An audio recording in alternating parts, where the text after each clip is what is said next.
Assalamualaikum pemirsa, jumpa lagi di acara podcast Kanal 207. Kali ini kita mengundang dua narasumber yang sudah datang di depan kita, masing-masing aktivis atau kader dari partai ya. Assalamualaikum Ibu Lina. Waalaikumsalam warahmatullahi wabarakatuh. Bang Sona. Selamat malam, sehat semuanya ya. Alhamdulillahirabbil alamin. Ini sebelumnya kita perkenalkan dulu ya, Ibu Lina Kadarmini. Beliau adalah kader dari DPP Partai Gelora, betul ya? Selamat malam Ibu. Assalamualaikum. Waalaikumsalam warahmatullahi wabarakatuh. Yang narasumber kedua itu Abang. Saya panggil Abang ya. Bung. Yeah. Bung Rahendra Arisona Bangun. Beliau itu dari wakil Ketua Garda Umat DPP Garda. Wakil Ketua Umum Garda Umat DPP Partai Umat. Betul ya. Assalamualaikum Bung Sona. Waalaikumsalam warahmatullahi wabarakatuh. Ya, terima kasih sudah datang ke acara podcast kali ini. Topik pada kali ini tentang kita membicarakan yang sedang aktual nih, yaitu tentang kenaikan harga BBM. Jadi topiknya BBM naik, apa yang harus kita perbuat? Kira-kira begitu ya. Baik, pengantarnya ini jauh sebelum kenaikan BBM, saya pernah sempat, ya biasalah kita ke pasar ya, ke pasar kita ngobrol-ngobrol sama penjual, sama pedagang sayur ya. Saat itu sekitar bulan-bulan Februari ya, saya tanya sama pedagang sayur itu, gimana sayur ini, udah harga-harga gimana? Oh, mereka nih sudah mengeluh pada bulan Februari 2022. Bayangkan ini udah berapa bulan yang lalu. Nah, saya ngobrol-ngobrol sama tukang sayur itu, gimana naik? Kira-kira gimana supaya harga turun? Ya. Ini tukang sayur ini bilang mungkin Jokowi harus turun lagi supaya harga-harga turun. Ini suara orang pasar ya. Mungkin beda kalau orang partai sama orang pasar. Apa ada kesamaan nggak aspirasi dari orang-orang yang di bawah betul yang menderita ini sebelum naik BBM? Bayangkan, setelah naik BBM belum pernah saya tanya lagi orang itu. Jadi kira-kira ini setelah BBM tambah sengsara sudah pasti. Tapi Anda ya sebagai orang yang dari partai ya bisa merasakan nggak kesusahan masyarakat kira-kira? Ya, tentang keresahan masyarakat di bawah sebelum kenaikan BBM itu kan. Betul. Ya, tadi. Ya. Itu Anda bicara sebelum kenaikan BBM.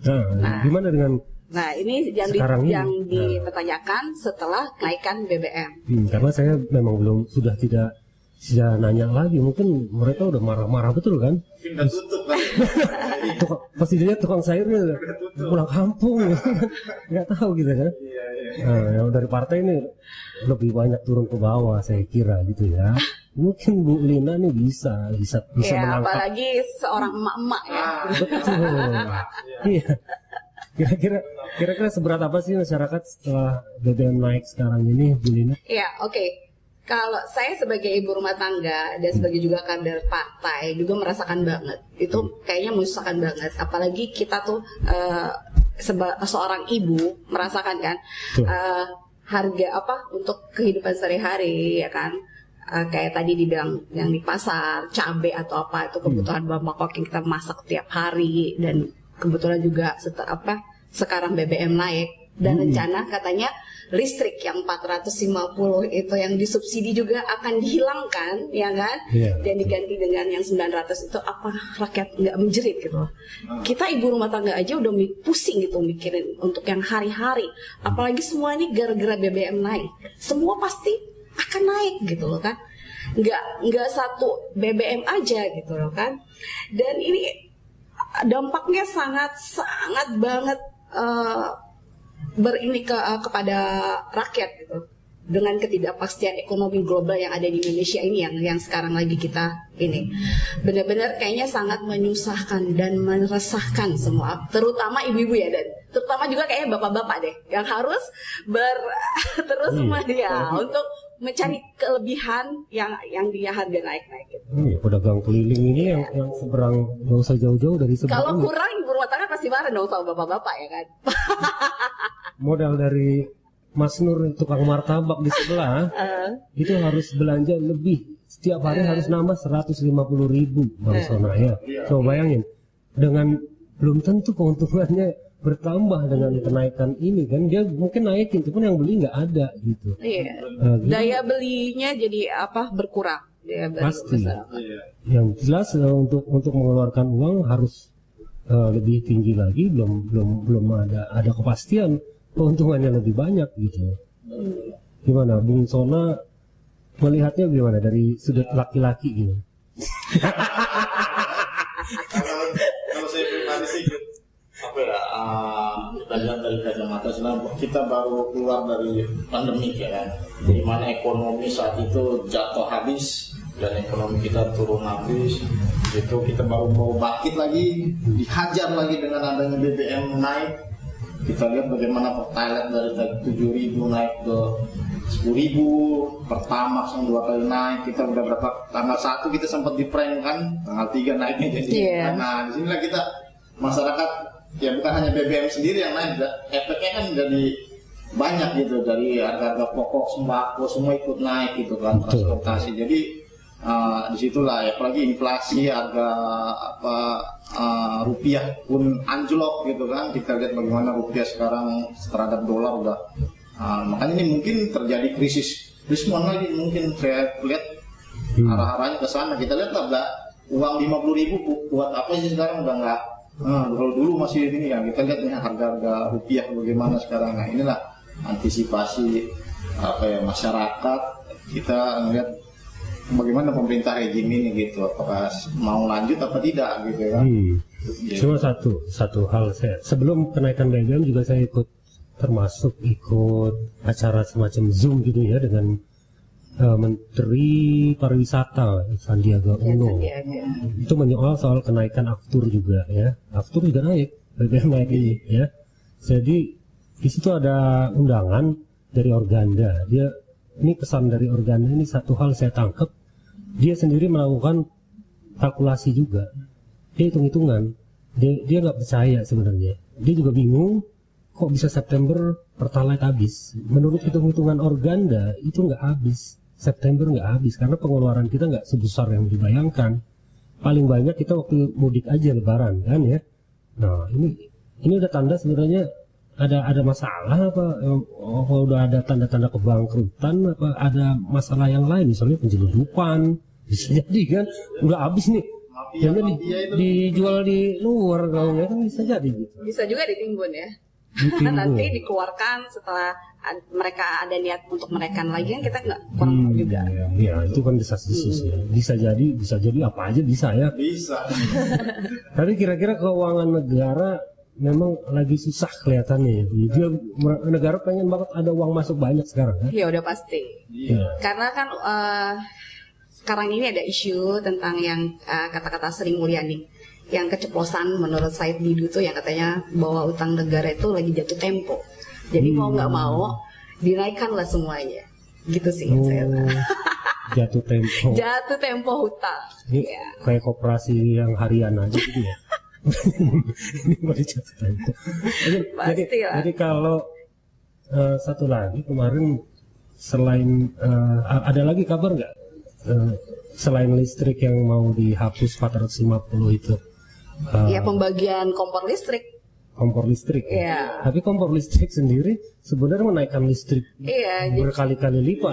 Iya, makanya kan? Sekarang gimana ya otaknya pemerintah itu, penguasa itu untuk memikirkan rakyat itu? Sebenarnya bisa nggak sih? Dia udah menaikkan listrik, tapi dia membagi-bagikan kompor listrik dan ingin menghilangkan gas.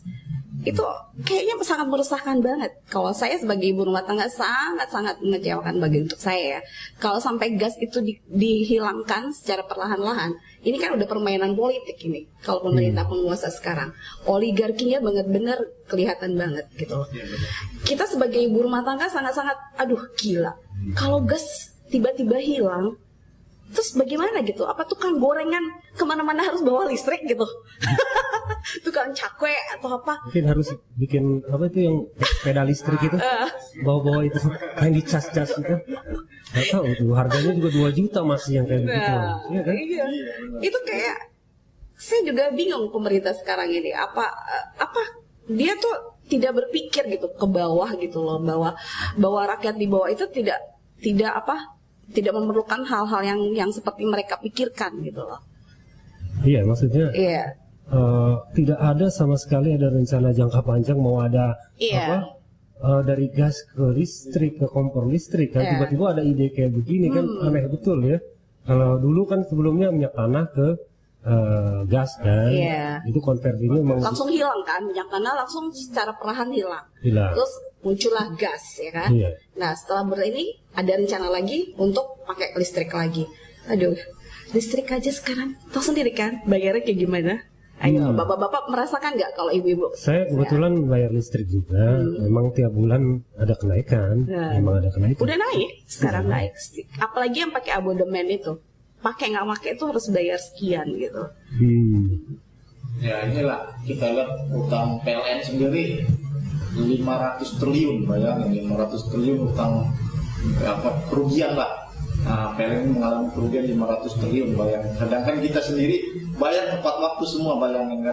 Nah, ruginya di mana coba PLN ini? Sekarang kalau misalkan PLN itu rugi, kenapa harus ada rencana untuk pembagian listrik dan kenaikan KWH listrik dan subsidi listrik itu harus dihilangkan? Katanya rugi, ya kan? Kenapa? Tanda tanya. Tanda tanya. PLN kan cuma agen tunggal pemegang merek doang kan? Iya, benar. Dia beli dari perusahaan batubara banyak jadi orang-orang yang di sana tuh ya kan, bos-bosnya, betul nggak? Iya. Negara kita ini kaya loh, semuanya serba ada, batubara, minyak, apapun, hasil hutan. Itu saya pernah dengar juga dari Pak MS Kaban juga mengucapkan waktu dia jadi menteri bahwa negara kita ini kaya, semuanya juga ada.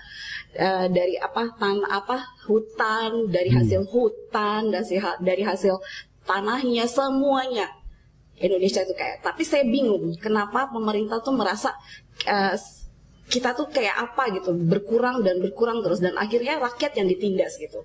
Dia tidak berpikiran ke bawah, dia hanya lihat yang ada seperti kayak di Jakarta tuh gitu. Tapi yang di pelosok-pelosok kan kasihan banget, dia nggak mengerti apa-apa, tiba-tiba kenaikan kayak waktu pas minyak goreng naik itu, saya tanya ke Sulawesi Tenggara ya, di Unaha, saya tanya berapa harga minyak di sana. Waktu itu kan di sini masih 47.000 sampai 60.000, di sana 150.000 2 liter. Ya Allah, berapa UMR di sana? Saya tanya. Hampir 2 juta, cuma 2 juta. Jadi pemerintah itu berpikir kemana ya? Gitu. Saya juga nggak habis pikir gitu loh, kemana dia berpikir, dan berpikirnya tuh nggak yang ke bawah gitu loh. Jangan yang dilihat yang di Jakarta atau yang di mana gitu. Harusnya yang ke bawah, yang UMR-nya rendah atau gimana.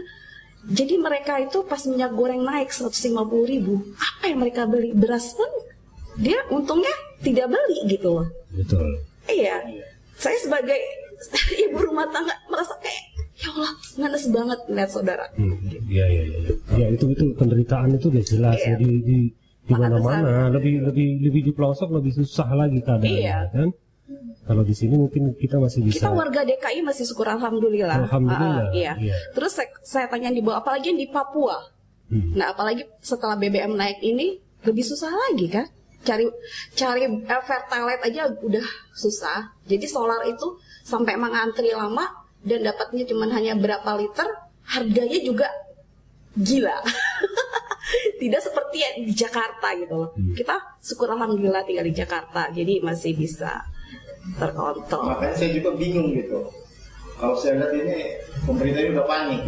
panik, udah nggak tahu lagi ambil dana dari mana. Kita lihat sebenarnya harga minyak dunia itu turun, bukan naik. Kita lihat kemarin tuh rame Vivo juga harganya sampai di bawah 10.000 kan, 9.000. Terus di Malaysia pun ada yang 6.000, 7.000 per telet ya kan. Nah, padahal itu nggak disubsidi, sedangkan kita disubsidi bisa 10.000 per telet, bayangin kan. Waktu itu sempat rame kan Vivo harganya di. Itu seperti Bu Lina bilang lagi kejar setoran. Inilah kita nggak tahu. Sedangkan kayak minyak goreng, bayangin kita ini penghasil kelapa sawit terbesar di dunia. Indonesia kaya. Nomor 1. Bayangin. Kita yang ekspor ke luar negeri justru kita harganya naik. Nah inilah kita nggak tahu, pemerintah udah panik karena mungkin ya nggak tahu bayar utang dari mana lagi ya kan, karena bayar utangnya aja kita untuk bunganya aja per hari itu hampir mau 2 triliun per hari ini. Kita besok nih 1 hari ini bunganya aja 2 triliun untuk bayar utangnya aja, buat bunganya aja nih. Satu hari ya Pak? 1 hari, bayangin. Bung Sona ya, 1 hari Bung Sona ya, 2 triliun itu 1 hari ya Bung Sona ya? Buat bunga, bukan bayar pokoknya nih ya kan? Iya, hanya bunga 2 triliun. 2 triliun. Kalau utangnya udah 7.000 triliun ya kan? Iya, kalau orang bukan negara itu udah gantung diri mungkin ya. Iya. Udah nggak bisa sanggup gitu bayar itu kan? Masalah disedot pajak-pajak ini semua. Iya, makanya di ujung kebangkrutan mungkin ya. Itu tadi dampak, kemudian negara juga seperti itu keadaannya. Itu dampak masyarakat yang menerima kan tadi ya, saya tanyakan bagaimana penderitaan, tambah susah atau tambah sengsara. Tapi kita belum tanya sebenarnya naikin BBM pemerintah gampang-gampang aja, tidak ada tekanan, tidak ada di DPR perlawanan apa-apa. Kalau seperti ini apapun yang mereka mau sebenarnya nggak lolos saja. Maksud saya di sini saya mau tanya dampak politik dari kenaikan BBM apa yang bisa atau yang mungkin akan diterima oleh pemerintah saat ini jika sudah tahu misalnya masyarakat tambah susah dengan kenaikan ini. Apa yang dari partai ini ya, dari partai kebetulan mungkin di partai belum ada di perwakilan ya, mungkin ada ya tekanan dari partai misalnya dari Partai Umat atau dari Partai Gelora menyikapi masalah ini. Kira-kira Bung Sona atau Bu Lina? Kalau saya dampak politik dari kenaikan harga BBM ini, pertama gejolak politik diduga bakal terjadi ya. Misalnya sudah mulai ada demo-demo di seluruh daerah ya kan, karena kenaikan BBM itu. Terus kedua, suhu politik akan semakin memanas karena kenaikan harga BBM. Dikapitalisasikan sebagai isu untuk meraih dukungan dalam pemilu 2024. Nah, ini ada unsur untuk pemilu nanti 2024 kita nggak tahu. Dia tuh rencananya mau apa kita nggak tahu untuk menaikkan ini. Jadi ada isu-isu itu dia bisa gimana nanti dari partai-partai politik mereka yang ikut peserta sebagai pemilu. Terus yang ketiga, partai politik mendukung pemerintah akan menjadi bulan-bulanan dari masyarakat yang beroposisi sama pemerintah. Gitu menurut saya. Ya bisa jadi seperti itu. Cuma kalau lihat dari pengalaman dulu zaman SBY, dia naikin kemudian diturunin bisa 2 periode itu. bisa juga siapa tahu BLT itu menguntungkan buat kartu-kartu ya. Partai yang berkuasa sekarang belum tentu jadi tekanan juga. Menurut Bung Sona apa ini kira-kira dampaknya? Bisa nggak BBM ini bikin misalnya ya pemerintah sekarang nanti di pemilu mendatang ini akan menjadi masalah? Ya inilah seharusnya masyarakat udah melek gitu, udah bisa melihat bagaimana kondisi sekarang ini, apakah makin baik apa tidak, apa makin parah, kita lihat bagaimana. Makanya kita lihat kan BBM ini kan di DPR ini cuma berapa fraksi sih yang menolak, cuma 1 kan? 1 iya, dari PKS. Nah, bayangin 1 aja. Kalau inilah kita akan lihat 2024 ini peta politik bagaimana, akankah Partai Umat atau Gelora nanti bisa mewakili rakyat gitu kan untuk yang kondisi sekarang ini gitu. Kalau enggak ya begini-begini aja kita lihat gitu. Bisa-bisa ya tergadai lah Indonesia kalau mereka pun lobby kong kali kong bagaimana APBN kita sih udah boncos ya kan. Nah kalau ini kan sekarang ya anggota DPR nggak bisa buat apa-apa kecuali ketua umumnya inilah yang mereka bisa bermain gitu. Itu yang saya lihat itu. Tapi itu karena dari misalnya mahasiswa kalau semakin besar tidak ada pengaruhnya juga. Kalau demo tiap hari, misalnya di Korea gitu ya, Korea Selatan dulu kan jatuh presidennya, walaupun itu isu korupsi, yang demo sampai 4 bulan lamanya baru bisa jatuh, misalnya gitu. Bisa nggak kayak begitu tuh, nggak berhenti aja demo gitu. Terus kita pulang kerja, yuk demo yuk gitu ya. Kita tiap hari jadi rutinitas, tapi itu menandakan bahwa masyarakat udah muak, masyarakat udah kesel banget sebenarnya. Kalau diam-diam aja dipikir nggak ada masalah kok, nggak ada apa-apa. Tapi kalau tiap hari pulang kita cuma menyempatkan waktu 2 jam 3 jam buat demo di mana tempatnya di satu titik saja ya mungkin jadi sorotan juga mungkin kalau lama-lama kita seperti itu makin membesar juga dukungan. Tapi kalau tidak ada, apalagi demo-demo ini nggak ada juga saya lihat di TV, cuma di mana-mana ada, cuman stasiun TV tidak berani itu untuk menayangkan, kita nggak tahu dia. Sekarang gini, mahasiswa semua ormas udah terpecah.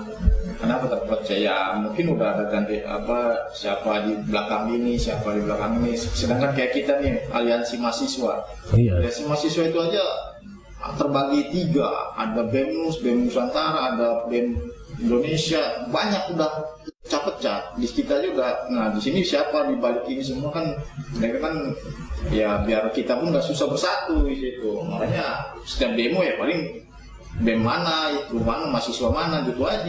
Makanya nggak semuanya gitu, termasuk ormas juga. Iya. Tapi memang nggak perlu semuanya, masa semuanya harus turun. Ya benar aja, ya kan? Itu menandakan kita bersatu gitu. Iya. Kalau kita hanya segelintir orang aja kan istilahnya cuma berapa orang, jadi nggak bakal ya kurang inilah gitu. Ya, dan untuk para mahasiswa makanya ada hanya segelintir aja yang turun karena ada satu ancaman dari kuliahnya atau universitasnya. Kalau mereka ikut berdemo bisa di drop out atau tidak mendapat nilai sama sekali. Itulah penguasa sekarang. Jadi beda dengan waktu tahun 98, ya kan? Tidak ada ancaman dan tekanan pemerintah ke institusi pendidikan kayak pada mahasiswa gitu. Dan sekarang kalau mahasiswa turun itu, dia berpikir jadi ya gila, ntar gue di drop out, ntar gue gak dapet nilai, nyokap gue gimana gitu.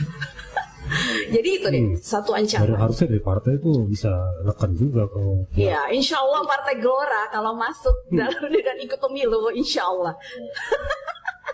Hancurkan itu kampus ya. Masa gara-gara dia mau dipecat, mau di drop out. Iya, benar. Iya. Dulu waktu zaman Orde Baru nggak terjadi. Nggak ada, itu tidak terjadi. Itu seharusnya itu salah penguasa sekarang. Soalnya kan suara dan aspirasi para pemuda itu lebih penting sebenarnya, ya kan? Kenapa harus dimatikan gitu loh rasa kejiwaan mereka gitu kan? Mereka kan pemuda. Kalah, jadi sekarang emak-emak yang berani turun kemana-mana. Di mana-mana tuh emak-emak.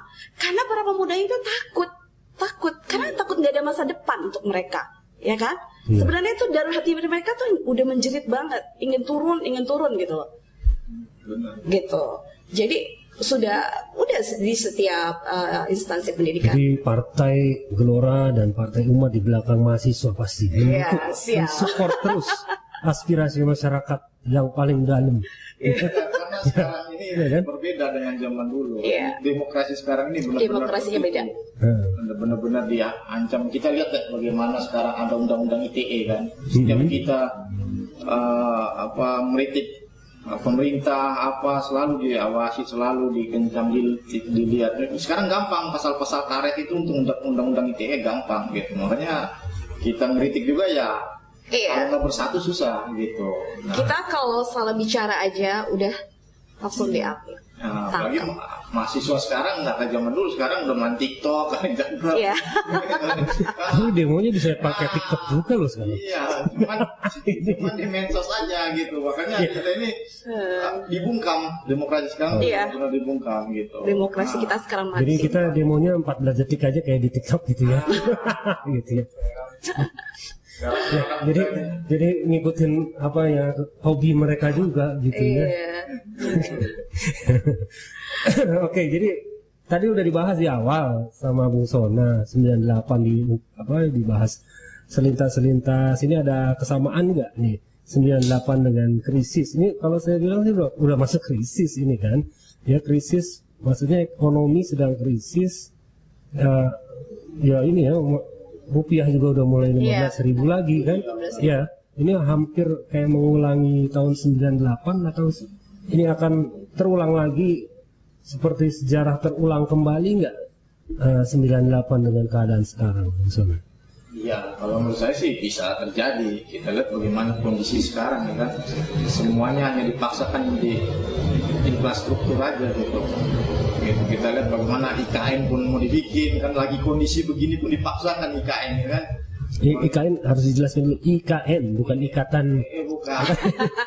Ibu kota negara. Nah, ini mungkin lah kita kan.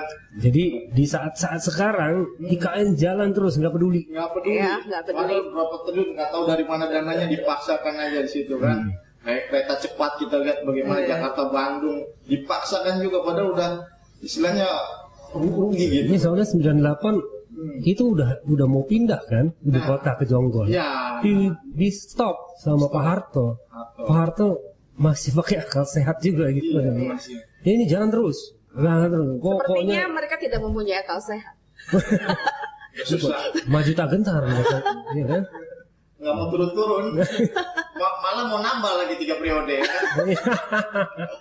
Kan tiga periode karena IKN itu. Iya, Nanti 4 periode tambah lagi, apa lagi. Jadi bisa jadi ya Bu Lina ya, ini mengulang sejarah tahun 98 juga bisa. Insya Allah sebenarnya bisa kalau misalkan kita semua bersatu seperti kayak ini 212 juga bersatu ya kan, semuanya juga bersatu. Tapi kan karena ini dengan ada ancaman baru apa-apa ulama semua udah ditangkepin, cuman baru apa aja ya. Iya, kalau dengan keadaan begini. Tapi saya ikut berdemo ya, maksudnya saya ikut turun di DPR, di Patung Kuda, dimanapun. Kita sudah bersuara, kita udah berpanas-panasan, kita udah nyanyikan yel-yel, kita sudah berteriak, tapi nggak didengar gitu, nggak didengar sama mereka. Jadi mereka tuh menganggap kita sebagai apa gitu loh, rakyat. Kita ini rakyat, ingin mengaspirasikan suara agar mereka dengar gitu loh, bahwa kita tuh tidak setuju dengan ketentuan dan kebijakan pemerintah yang sekarang, ya kan? Malah kita ditangkepin lah, diapain gitu kan, gitu. Jadi pemerintah sekarang tuh nggak mau mendengarkan aspirasi yang teriakan-teriakan kita yang sudah turun ke jalan. Ini kita udah turun loh sebenarnya. Kalau dari emak-emak ya. Dan rencana sih sampai Desember rencana ini. Dengar-dengar dengan Partai Buruh dan komunitas emak-emak yang lain yang saya dengar gitu loh. Jadi itu percuma. Kita udah panas-panasan, udah berteriak, udah apa, tapi nggak didengar gitu loh. Jadi memang benar-benar oligarki banget mereka. Bukan maksudnya tidak mendengar. Jadi beda frekuensi mungkin. Kalau kita nelpon itu biasanya ada tulisan kalau nggak nyambung tuh nomor yang Anda tuju. Bukan, nomor yang Anda tuju di luar servis area kami gitu.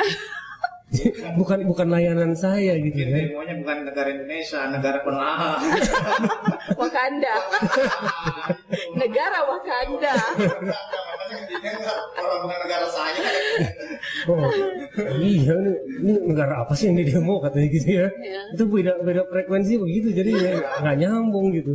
Dia lihat dari atas ini lucu banget itu ya gitu. Mungkin dia dengar tapi nggak tahu. Dia nggak merasa presiden. Sangat luar biasa kalau kayak gitu. Malah nongkrong di hutan ya. Camping lagi kan, camping di sana gitu kan. Ya itu makanya.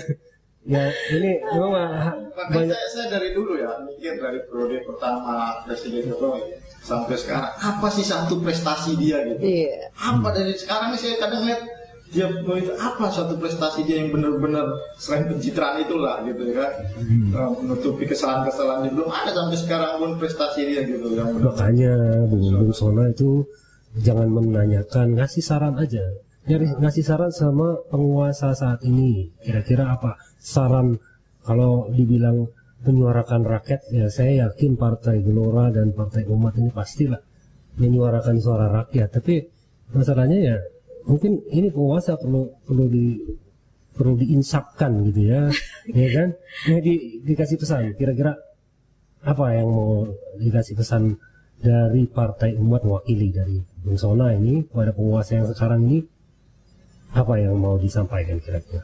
Ya kalau saya sih ini udah susah menurut saya untuk karena ini udah periode kedua ya satu-satunya cara ya ganti pemimpinan, ganti presiden yang bisa membenahi istilahnya membenahi yang terjadi lah sekarang ini, bagaimana kondisinya, yang bisa memperbaiki ke depannya siapa ya kan, yang bisa ya merangkul semuanya gitu. Nah ini perlu jadi nggak mungkin 3 periode ini. Udah nggak bisa ya, nggak bisa. Walaupun nanti Kalau curang bisa.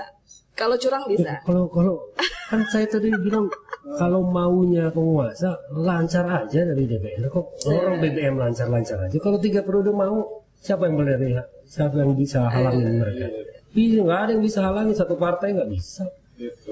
Tapi pasti nggak bisa ya, maksudnya pasti nolak kalau 3 periode kayak ini. Pasti keras lah. Keras ya. Melanggar konstitusi sekali 3 periode itu udah benar-benar. Ya udah dikulik aja konstitusinya dulu, amandemen.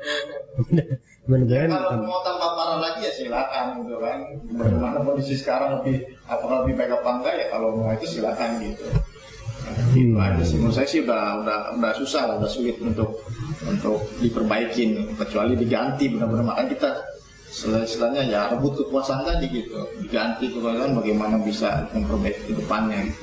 harus ganti gitu ya. Ganti Mungkin sih. Bu Lina nasihat nih kalau ibu-ibu. 2024 maksudnya. Iya lah, mau 2028 kan susah juga. Jadi kalau ibu-ibu biasanya lebih bijak nih. Kenapa tuh? Itu kasih nasihat lah sama penguasa sekarang lah, ya. Ya, wahai para penguasa sekarang. Nah, gitu bagus. Ini pasti didengar yang kali ini. Janganlah meresahkan dan menyusahkan rakyat terus. Ingatlah, lihatlah yang di bawah. Para penguasa ini kan semuanya dari bawah, dari kita semua, suara dari kita semua. Jadi lihatlah rakyatmu, wahai penguasa, jangan memperkaya diri sendiri, jangan menyenangkan diri sendiri, ya kan? Itu sih menurut mama ya.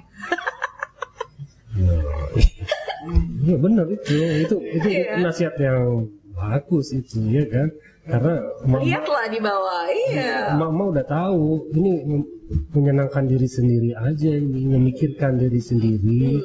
Orang-orang pada menjerit dia nggak dengar ya kan, ya mungkin itu ya. Dengan seenaknya bikin kepres sendiri, kebijakan sendiri, tiba-tiba keluarlah ini, wah ada aturan seperti ini, keluar lagi. Aduh, itu sepertinya penguasa itu, para penguasa, negara ini bukan punya Anda, ini punya rakyat. Di bawah Anda tuh banyak rakyat. Jadi jangan seenak-enaknya Anda membuat aturan dan kebijakan-kebijakan yang tidak masuk akal menurut saya. Itu. Lihat di bawah, rakyat menjerit tapi Anda bersenang-senang. Itu sih menurut saya. Jadi konkretnya aja lah untuk penutup kali ini, pesan terakhir ya. Mungkin yang positif sedikit ya. Bikin kita semangat gitu ya. Jangan jadi pesimis juga menghadapi kenaikan BBM ini. Apa yang harus dilakukan sama kita bersama ya kira-kira? Saya dulu atau gimana? Oke. Ya. Kalau menurut saya untuk di 2024 saya mohon kepada rakyat hanya dengan 100.000 Anda memilih orang yang salah akan berakibat fatal sampai 5 tahun ke depan untuk kita menjalani kehidupan kita selama 5 tahun. Harusnya rakyat lebih jeli dan lebih pintar. Cuman 200.000, 100.000, tetapi penguasa malah seenak-enaknya aja kan, tidak memikirkan yang di bawah gitu loh. Jadi saya mohon kepada rakyat harus lebih pintar lagi, jangan gara-gara uang 100.000, 200.000, akhirnya 5 tahun ke depan kita sengsara. Itu sih ya. Jangan mudah diiming-imingi. Iya, diiming-imingi. Untuk 2 tahun yang mendatang ya, wahai para rakyatku. Hanya gara-gara uang 100.000, 200.000, akhirnya kita kan seperti kayak gini gitu loh. Ya kan? Betul. Karena 2024 ini nanti kita kan akan ada pilkada, pilpres, dan pemilihan anggota MPR, DPR, ya kan? Iya. Nah, ini udah 3 pilihan ini. Coba kalau dengan mengiming-imingi uang atau sesuatu, terus bagaimana dengan untuk 5 tahun ke depannya? Ini udah 3 loh. Ya kan? Baru kali ini 2024 kita mengadakan pemilihan serentak 3. Presiden, pilkada, dan wakil rakyat. Ya, pilihlah juga yang terpercaya juga wakil-wakilmu, betul kan? Seperti Partai Gelora. Nah, ini yang ditunggu-tunggu. Mudah-mudahan sebenarnya. amanah. Harus ngangkat dikit nih, promo dikit nggak apa-apa lah. Yang Partai Umat mungkin bisa pesan terakhir, pesan promo dikit-dikit seperti Bu Lena nih nggak apa-apa lah. Ini terakhir ya ini. Kalau saya pribadi sih untuk anak muda, ambillah posisi-posisi melek tentang politik. Kita lihat anak-anak muda ini kan sekarang udah kurang tentang politik gitu.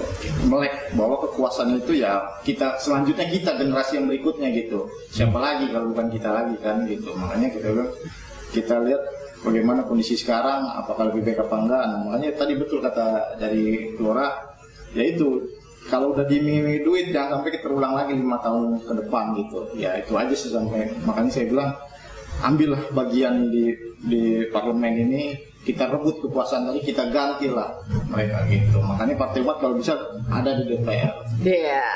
Baik, kita doakan pasti ya. Karena ya belum ada cacat, soalnya belum ada wakil gitu. Iya. Semoga Partai Gelora aman lah. Amanah. Baik, pemirsa, kita sampai di akhir acara podcast Kanal 207. Terima kasih nih sama Bu Lina, Bung Sona. Ya. Kapan-kapan lagi bisa mau diundangkan ya. Siap. Nah, ini udah siap sebenarnya makanannya. Cuma yang bayar ternyata narasumbernya. ini tuan rumah yang durhaka sebenarnya. Malah dibayarin gitu. Iya, apa-apa sih, ya Allah. Ya, terima kasih ya.